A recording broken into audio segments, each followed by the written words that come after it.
जय हिंद बच्चों, DNG academy में आपका स्वागत है। आज हम लोग क्लास 12th का चैप्टर फर्स्ट स्टार्ट करेंगे। तो देखते हैं कि चैप्टर फर्स्ट क्या है। हमारे पास में अध्याय 1 देके रखा है, संबंध एवं फलन। क्या है? Relation and function. संबंध एवं फलन। आप लोगों ने कुछ इसको 11th क्लास में पढ़ा है, कुछ क्या मतलब पूरा बेसिक जो है आप लोगों ने इसका 11th क्लास में पढ़ लिया है।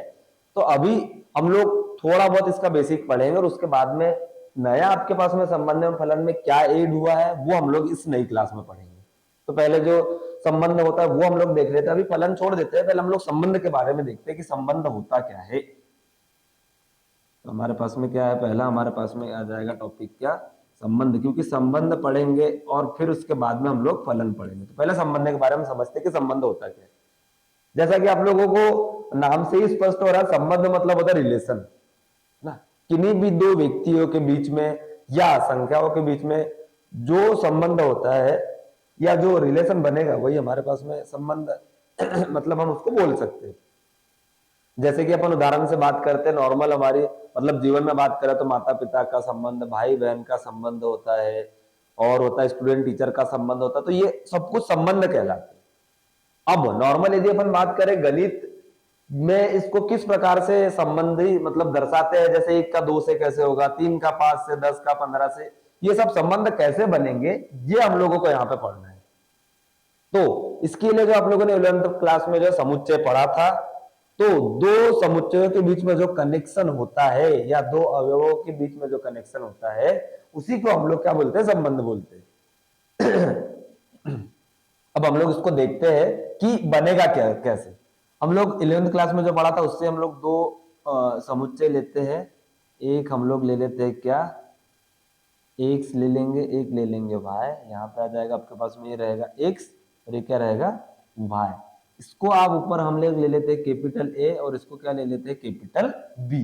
ये ले लिया हमने। अब यहाँ पे ये ए से बी में परिभाषित है संबंध क्या, आर। आर मतलब रिलेशन है ना, क्या रहेगा, आर मतलब यहाँ पे रिलेशन। अब ए में कौन कौन से समुच्चय रहेंगे, एक ले लिया हमने यहाँ पे, ये हो गया, 2 हो गया, 3 हो गया, 4 हो गया। सेम इधर भी ले लेते हैं हम लोग, एक यहाँ पे, एक नहीं लेते हम लोग, और कोई उदाहरण लेते हैं। यह आ जाएगा 2, ये हो जाएगा 3 ले लेते हैं यहाँ पे, यहाँ आ जाएगा 4 और यहाँ क्या आ जाएगा 5। ये ले लिया हमने संबंध। अब ये क्या है इसमें देखिए, ये यहाँ से इसमें परिभाषित है, 1 से 2 में परिभाषित है, 2 से 3 में, एरो का मतलब होता है उसमें परिभाषित है और इधर से इधर संबंधित है।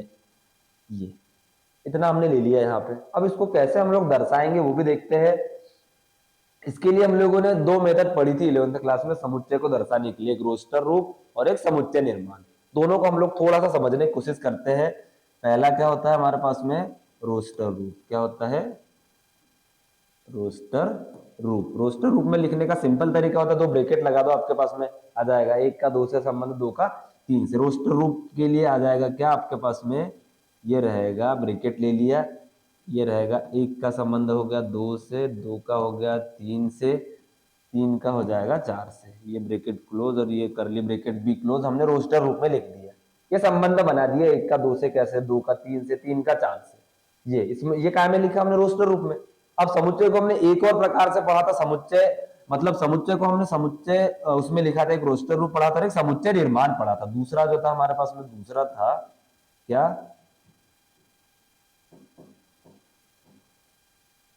समुच्चय निर्माण में भी इसको हमने पढ़ा था। तो देखते हैं कि समुच्चय निर्माण में इसको कैसे लिखेंगे। 1 2 2 3 3 4 4 5, इसको लिखने का तरीका कुछ हद तक सेम रहता है। एक्स इस प्रकार है कि एक्स क्या है ये हमको यहाँ पे बताना है। अब हमको यहाँ पे थोड़ा बहुत समझ आ रहा है समुच्चय में कि इस मान में एक जोड़ा है तब हमको एक अगला पद मिला है। मतलब एक में यदि आप एक जोड़ रहे हो तो आपको y का मान प्राप्त हो रहा है, 2 में एक जोड़ा तो आपको 3 प्राप्त हुआ, 3 में एक जोड़ा तो आपको 4 प्राप्त हुआ।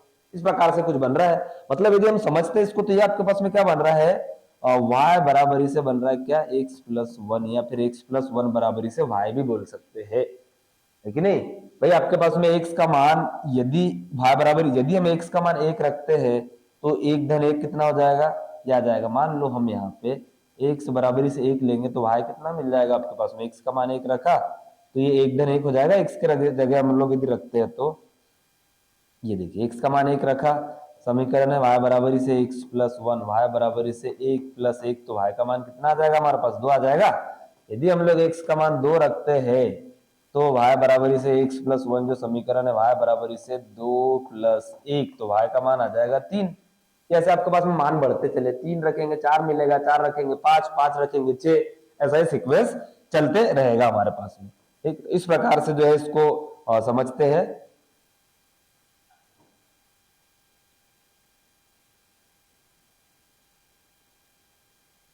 तो ये हो गया एक्स। एक्स इस प्रकार है कि एक्स क्या है हमारे पास में, ये जो एक्स है वाई बराबर इसे एक्स प्लस 1 है, और जहां पे हमारे पास में क्या आ जाएगा, यहाँ पे आएगा जहां एक्स बिलोंग किसको कर रहा है, कैपिटल ए को, और वाई किसको बिलोंग कर रहा है, कैपिटल बी को। ये हमने जो है एक रोस्टर रूप में लिख दिया, ये समुच्चय निर्माण। एक्स इस प्रकार है कि एक्स वाई बराबर इसे एक्स प्लस 1, जहां एक्स बिलोंग ए को कर रहा है, वाई किसको बिलोंग कर रहा है, बी को बिलोंग कर रहा है। तो ये हमने इसको बता दिया, संबंधों को लिखने का तरीका दो प्रकार से, मतलब संबंधों को हमने परिभाषा को समझा सिर्फ, जो 11th क्लास में आप लोग पढ़ चुके हैं। अभी जो नया आएगा वो तो हम लोग आगे देखेंगे। अब इसको संबंधों को लिखने का हमारे पास में जो तरीका होता है ये होता है संबंध मतलब रिलेशन, जिसको आर से परिभाषित किया जाता है। आर को हम लोग ए से बी, ये इस प्रकार से लिखने का तरीका होता है, ये तरीका रहेगा। ठीक, आर इस प्रकार ए से बी में परिभाषित है। ये आपके पास यहाँ यदि ए से ए में है तो ए से ए में लिखेंगे, ए से बी में तो हम ए से बी में लिखेंगे। इस प्रकार से लिखने का तरीका रहता है, आप लोग 11th क्लास में पढ़ चुके हो। इसमें जो थोड़ा बहुत जो चेंज आएगा वो इतना रहेगा कि जो संबंध मतलब ये जो ये मान रहेंगे कुछ हद तक आपके पास में सेम रहेंगे। सेम से मतलब ये है कि ये रहेगा आर की अपन बात करें तो ए से ए में परिभाषित रहेगा, या फिर आर की अपन बात करें तो बी से बी में परिभाषित रहेगा। सिंपल सा है, यहाँ दोनों जगह ए रहेगा या दोनों जगह बी रहेगा या सी रहेगा या डी रहेगा। तो इस प्रकार से इसमें आएगा। हमने 11th में अलग अलग पढ़ा था, इसमें एक जैसा आएगा, बाकी एज इट इज रहेगा जैसा का वैसा। अब एक और चीज आपने पढ़ी थी, प्रांत, परिसर और सप्रांत। प्रांत मतलब होता है एक्स के मान, प्रांत क्या हो गया 1 2 3 4, ये प्रांत हो गया। परिसर क्या होता है, जिसके लिए कोई प्रतिबिंब इधर विद्यमान होता है। अभी सभी के लिए तो आपके पास में परिसर 2 3 4 5 आ जाएगा। यदि मान लो कि 1 का 2 से, 2 का 3 से, 3 का 4 से, 4 का भी 4 से होता है, 5 छूट जाता, तो हमारे पास में परिसर 2 3 4 ही आता है। पर अभी सबकी इमेज है हमारे पास में, तो पूरा परिसर भी 2 3 4 5 आएगा। और सप्रांत तो आपको पता है 1 से लेके कहां तक आ जाएगा, 5 तक आ जाएगा। सभी जो अवयव रहते हैं वो समुच्चय सप्रांत कहलाता है। तो ये हमारे पास में संबंधों को हम लोगों ने समझा कि संबंध होता क्या, दो समुच्चयों के बीच में जो कनेक्शन बनता है उसी को हम लोग संबंध बोलते हैं। इसके दो प्रकार पढ़े थे, रोस्टर फॉर्म और समुच्चय निर्माण। रोस्टर को इस प्रकार से लिखा जाता है, समुच्चय में एक से इस प्रकार है कि एक्स वाई बराबर, मतलब सीक्वेंस क्या बन रहा है ये आपको लिखना है कायम है समुच्चय निर्माण में। प्रांत, परिसर, सप्रांत पूरा मान होता है, इतना हम लोग पढ़े थे 11th क्लास में। ए से बी में परिभाषित होता है ये, और अभी हम लोग सेम में परिभाषित रहेगा, बाकी सब सेम रहेगा। तो इतना आप लोगों ने जो 11th क्लास में पढ़ा था। अब इसके आगे क्या आएगा ये हम लोग अभी पढ़ेंगे इस क्लास में, जो 12th में आपको दिया है। ये हो गया अपने पास में। अब आ जाएगा अगला टॉपिक हमारे पास में रहेगा क्या,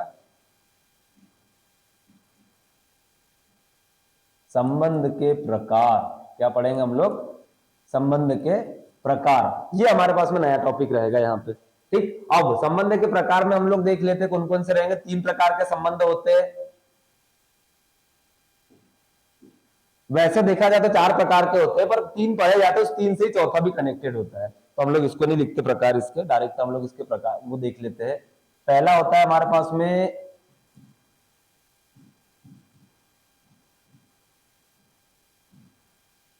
क्या रहेगा, पहला स्वतुल्य संबंध। क्या रहेगा, स्वतुल्य संबंध। दूसरा भी देख लेते हैं हम लोग। दूसरा होता है क्या, सम्मित संबंध। क्या रहेगा दूसरा हमारे पास में, सम्मित संबंध। तीसरा हम लोग देख लेते हैं, तीसरा आता है संक्रामक। क्या आ जाएगा, संक्रामक संबंध। चौथा भी हम लोग समझ लेते हैं कि होता क्या है, ये होता है तुल्यता संबंध। क्या रहेगा हमारे पास में, तुल्यता संबंध। ये होता है हमारे पास में क्या, तुल्यता संबंध। ये 3 प्रकार के हमारे पास में संबंध दिए होते हैं। अब इनको कैसे हल करेंगे हम लोग पहले देखते हैं, फिर इसके प्रश्न देखेंगे। तो हमारे पास में जो पहला देखे रखा है वो हम लोग देख लेते पहले, और फिर अगला दूसरा देखेंगे, और उसके बाद में फिर तीसरा। तो ये रहेगा हमारे पास में, ये प्रकार हो गए इसके। अब यहाँ से हम लोग देखते हैं पहला क्या है हमारे पास में। पहला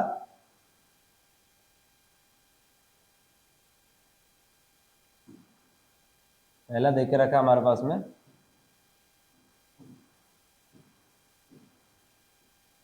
स्वतुल्य। स्वतुल्य क्या होता है ये हम लोग देखते पहले। स्वतुल्य मतलब होता है खुद का खुद से संबंध। क्या रहेगा स्वतुल्य हमारे पास में? खुद का खुद से ही संबंध। एक का एक से, ए का ए से, बी का बी से, पांच का पांच से, मतलब खुद का ही खुद से संबंध रहेगा, वही क्या कहलाता है? स्वतुल्य संबंध कहलाता है। आपके पास में बुक में इसकी परिभाषा भी दी रहेगी, हम लोग सिर्फ अर्थ समझते हैं इसका कि होता क्या है। तो खुद का जो खुद से संबंध रहेगा उसी को हम लोग क्या बोलेंगे? स्वतुल्य बोलेंगे। इस प्रकार से जैसे ए हो गया हमारे पास में, बिलोंग किसको करना चाहिए? आर को। या कोई संख्यात्मक मान की बात करें तो 1 1 बिलोंग करना चाहिए। मतलब जो समुच्चय रहेगा उसमें जितने अवयव रहेंगे खुद में संबंधित होना चाहिए। ये आपके पास में इसमें रहेगा। इसका हम एक उदाहरण भी पढ़ेंगे, पहले तीनों समझ लेते हैं और फिर उसके बाद में एक उदाहरण लेंगे, तो इसके प्रश्न कैसे बनते हैं वो भी हम लोग इसमें देखेंगे। तो ये खुद का खुद से जो संबंध रहेगा वो हमारे पास में स्वतुल्य कहलाएगा। दूसरा भी देख लेते हैं हम लोग। दूसरा क्या है हमारे पास में?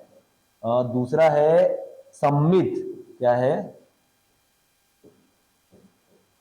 सम्मित। तो सम्मित को भी हम लोग देख रहे हैं। सम्मित में क्या होता है? मान लो हमारे पास में ए बी संबंधित है, ए बी का संबंध है, तो किसका होना चाहिए? बी ए का भी संबंध होना चाहिए।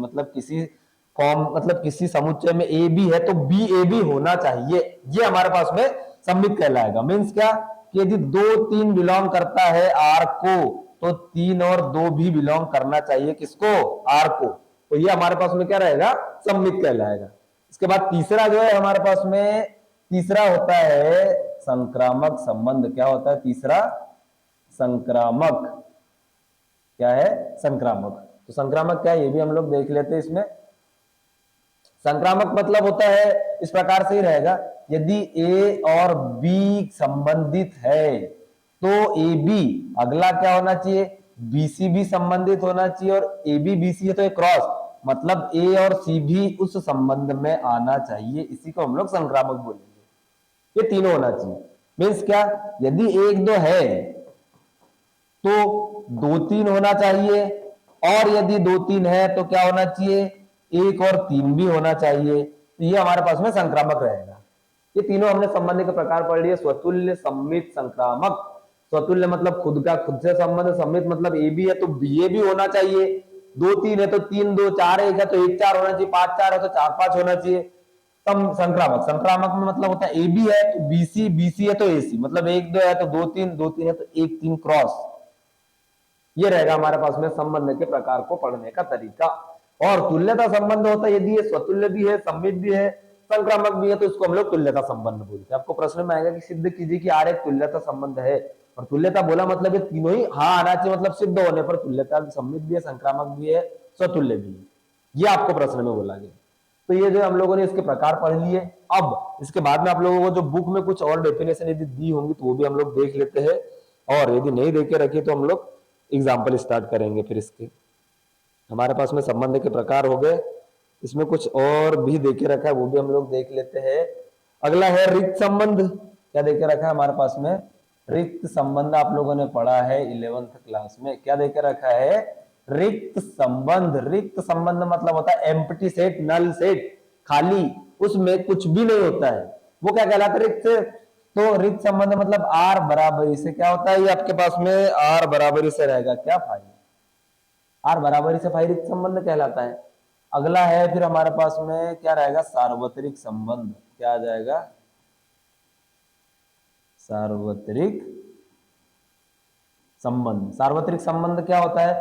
सार्वत्रिक मतलब यूनिवर्सल सेट। ये भी आप लोगों ने इसका पढ़ा था। इसको ये इस प्रकार से इसका सिंबल होता है यूनिवर्सल का। ये यूनिवर्सल मतलब होता है सब कोई समुच्चय उसके अंदर आते हैं, वो यूनिवर्सल कहलाता है। इसको लिखने का रहेगा हमारे पास में आर बराबरी से ए क्रॉस ए क्रमित युग्म। ये हमारे पास में सार्वत्रिक संबंध कहलाता है।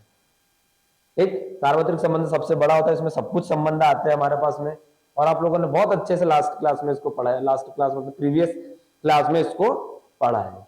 तो ये हमारे पास में रहेगा रिक्त संबंध, और ये हो गया सार्वत्रिक संबंध। अब इसके बाद में हम लोग देखते हैं एग्जाम्पल नंबर फर्स्ट। हमारा जो उदाहरण पहला है वो हम लोग समझते हैं कि क्या है उदाहरण हमारे पास में पहला। उदाहरण पहले में क्या बोला है, प्रश्न काफी बड़ा है, मैं आप लोगों को बोल लेता हूं। मान लीजिए एक किसी बालकों के स्कूल के सभी विद्यार्थियों का समुच्चय है। क्या बोला है आपके पास में, दिया है, मैं हम लोग लिख लेते हैं इसको।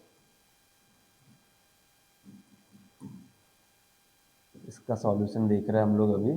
क्या है दिया है, क्या कि ए किसी बालकों के सभी विद्यार्थियों का समुच्चय है। ए किसी बालकों के, क्या हमारे पास में, ए किसी बालकों के स्कूल के सभी विद्यार्थियों का समुच्चय है। स्कूल के सभी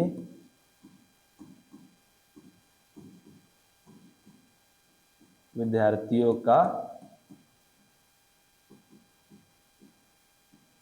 समुच्चय है।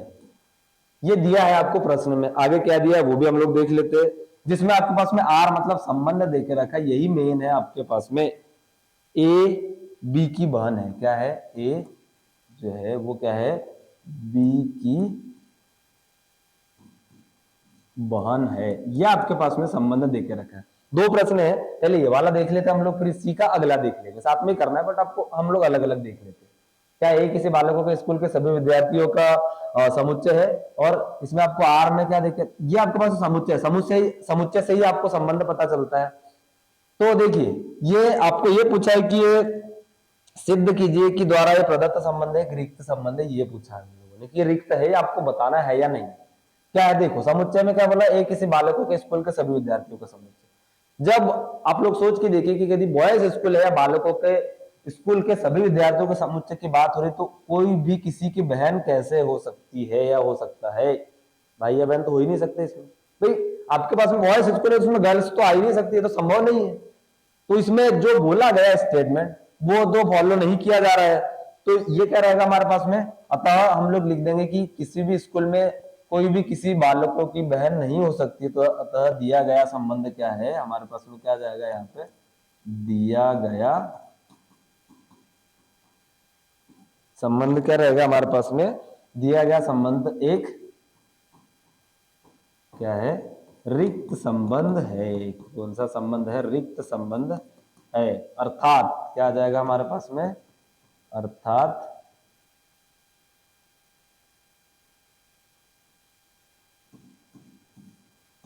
आर बराबर इसे क्या आ जाएगा भाई, यही रहेगा हमारे पास में रिक्त संबंध। क्योंकि ए बी की बहन बालकों का स्कूल है, तो हम लोग क्या लिख देंगे कि अतः स्कूल बालकों का है, अतः कोई भी विद्यार्थी किसी भी विद्यार्थी की बहन नहीं हो सकती, अतः दिया गया है संबंध एक रिक्त संबंध है, आर बराबर इसे आई।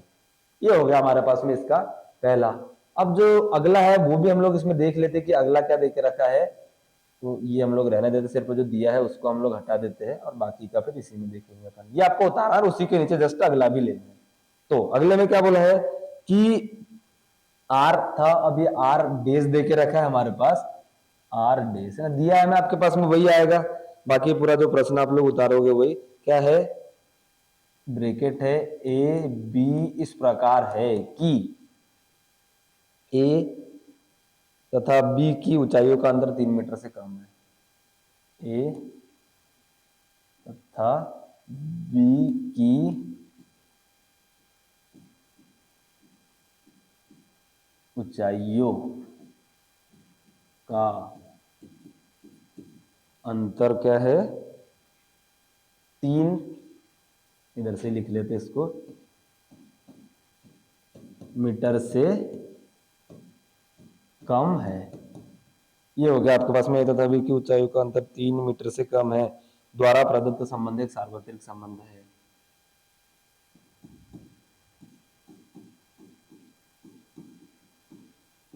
एक सार्वत्रिक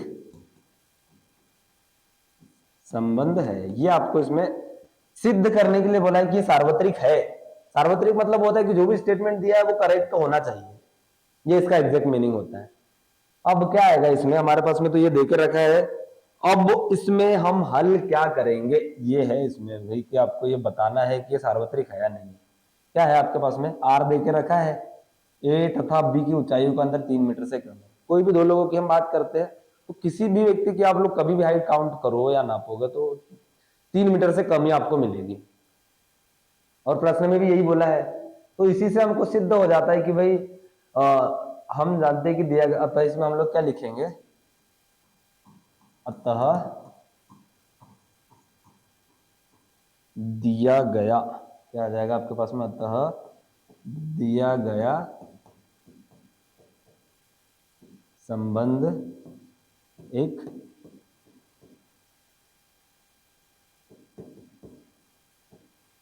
सार्वत्रिक संबंध है।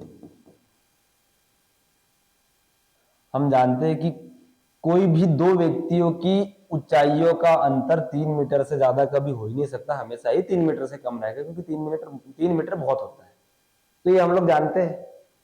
तो हमारे पास में जो संबंध है वो जो बोला है वो करेक्ट स्टेटमेंट है। तो इसको लिखने का क्या रहता है, आर डैश दे के रखा था, ये तो आर डैश बराबर इसके आ जाएगा ए क्रॉस ए, ये लिखने का था, हमने पढ़ा था, तो ये इसका आंसर हो जाएगा। आंसर पूरा यह था, दिया गया संबंध एक सार्वत्रिक संबंध है। सार्वत्रिक मतलब ये होता है कि भाई जो स्टेटमेंट बोला है वो करेक्ट वे में बोला गया है। ये हमारे पास में क्या आएगा, सार्वत्रिक संबंध आएगा। तो हमने इसको दर्शा भी दिया। तो ये हो गया हमारे पास में क्या, उदाहरण नंबर फर्स्ट कंप्लीट। अब जो दूसरा उदाहरण है वो भी हम लोग देखते हैं, पहले इसको हटा लेते हैं। उदाहरण दूसरा क्या बोला है वो हम लोग देखेंगे। उदाहरण दूसरा, इसमें हम लोग देखते क्या है उदाहरण दूसरे में। मान लीजिए टी किसी समतल में स्थित समस्त त्रिभुजों का समुच्चय है। क्या है, हम लोग इसको डायरेक्ट कैसे लिखते हैं, ये आ जाएगा अपने पास में उदाहरण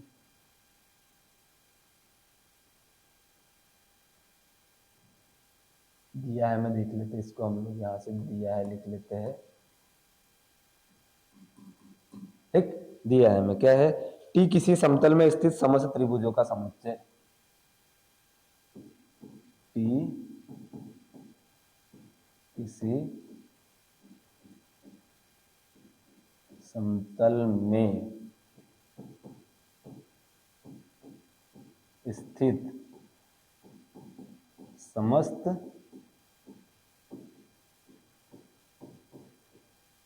त्रिभुजों का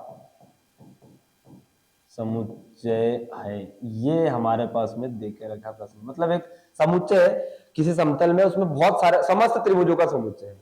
समबाहु, विषमबाहु, समद्विबाहु, समकोण त्रिभुज, ये सब कुछ आपके पास में एक टी समुच्चय है, उसमें देके रखा है। फिर क्या है आगे हमारे पास में, आर जो देके रखा है, रिलेशन क्या देके रखा है वो भी हम लोग देख लेते हैं। इसका रिलेशन ब्रैकेट में क्या दिया है, T1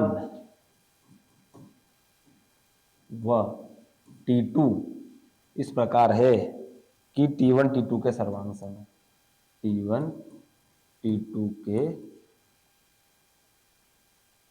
क्या जाएगा,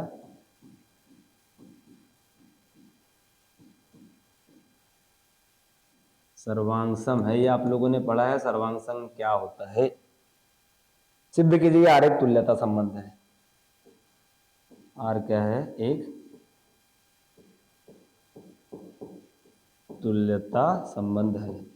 प्रश्न नहीं लिखा हमने, डायरेक्ट जो दिया है मैं आपको पेपर में लिखना है उसका तरीका ही लिख लिया डायरेक्ट। अब ये कैसे तुल्यता होगा वो भी हम लोग देख लेते हैं। प्रश्न हो गया, टी आप समुच्चय देके रखा है, किसी समतल में स्थित समस्त त्रिभुज देके रखे हैं। आर देके रखा है T1 T2 इस प्रकार है कि T1 T2 के सर्वांग सम है। सर्वांग सम मतलब होता है वो बहु कार्बन कॉपी एक त्रिभुज की दूसरी, मतलब यदि समकोण है तो अगला भी समकोण है, सेम टू सेम।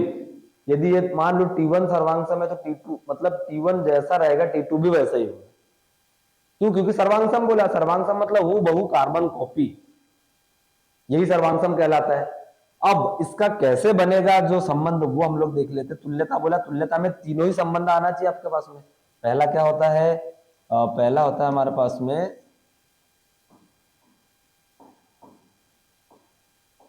स्वतुल्य। क्या पढ़ा था हमने पहला, स्वतुल्य। स्वतुल्य की परिभाषा में क्या होता है कि खुद का खुद से संबंध, ए ए या फिर बी रहेगा या फिर सी या डी, कोई भी समान मान। और यहाँ T1 और T2 देकर रखा है तो हमको उससे मतलब नहीं, हम सिर्फ एक जैसा देखेंगे।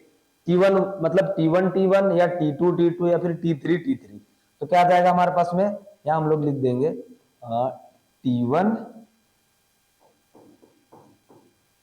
T1 के क्या है, सर्वांगसम है, अर्थात T1 बिलोंग किसको करेगा, R को, क्योंकि कोई भी त्रिभुज सर्वांगसम तो होता है। 1 1 इसीलिए लिया क्योंकि परिभाषा में ही है, स्वतुल्य की परिभाषा में 1 1 या फिर A तो T1 T2 था, पर हमने T1 लिया। आप अगला उदाहरण T2 भी ले सकते हो, T3 हम ले सकते हो, पर हमारे पास में 1 और 2 था, ये ले लिया। हम यहाँ T2 के सर्वांगसम है, T2 बिलोंग करता है R को, ये भी अपन बोल सकते हैं। तो क्या आ जाएगा यहाँ पे, अतः दिया गया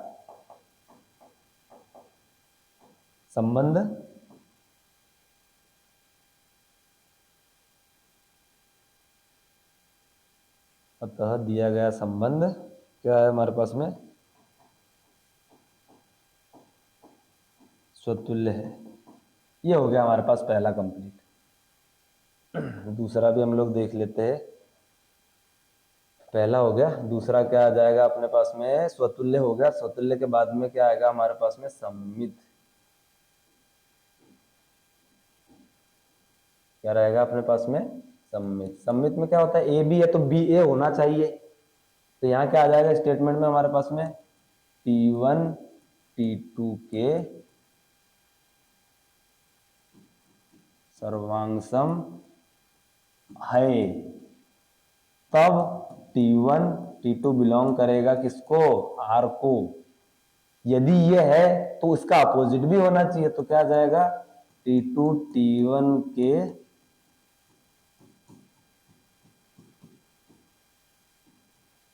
सर्वांगसम है, मीन्स T2 T1 बिलोंग किसको करेगा, R को, है ना, क्योंकि सर्वांगसम बोला है, कोई भी किसी के भी सर्वांगसम हो सकता है, ए बी के बी, ए के सी, डी के डी, सी के कोई भी आ सकता है। तो हमारे पास में क्या आ जाएगा, यहाँ पे आ जाएगा, अतः दिया गया संबंध सममित है। ये हो गया हमारे पास। अब अगला क्या है वो भी हम लोग देख लेते हैं। तीसरा जो हमारे पास में है, तीसरा स्वतुल्य हो गया, सममित हो गया। तीसरा आ जाएगा क्या,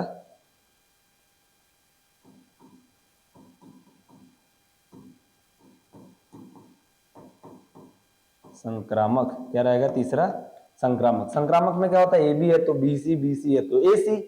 ये यहाँ पे भी हम लोग देख लेते हैं फॉर्मूले के अकॉर्डिंग, जैसा संक्रामक में होता है, T1 T2 के सर्वांगसम है, मीन्स क्या हो जाएगा, T1 T2 बिलोंग किसको कर रहा है, R को। अगला क्या आ जाएगा फिर हमारे पास में, T1 T2 है तो T2 T3 के क्या है,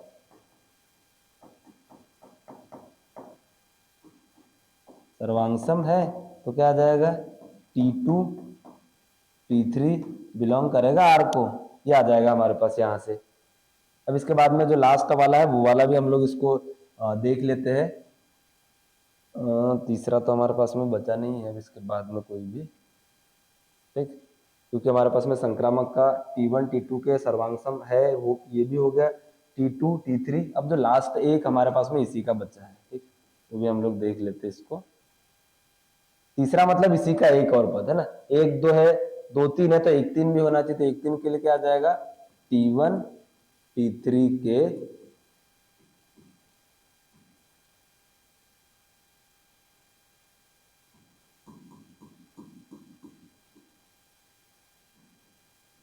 सर्वांगसम है, मतलब T1 T3 भी बिलोंग करता है किसको, R को। तो ये भी आ गया हमारे पास में क्या, T1 T3 के सर्वांगसम है, T1 T3 बिलोंग करता है R को। अतः यहां से हम लोग क्या लिख देंगे, अतः दिया गया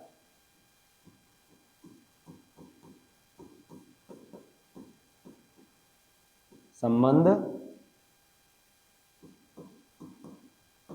संक्रामक है। वो अब इसके बाद में तुल्यता संबंध की बात की थी, तो तुल्यता मतलब क्या होता है, स्वतुल्य भी होना चाहिए, सम्मित भी होना चाहिए, संक्रामक भी होना चाहिए। तो यहाँ पे ये भी आ जाएगा फिर, दिया गया संबंध एक तुल्यता संबंध है।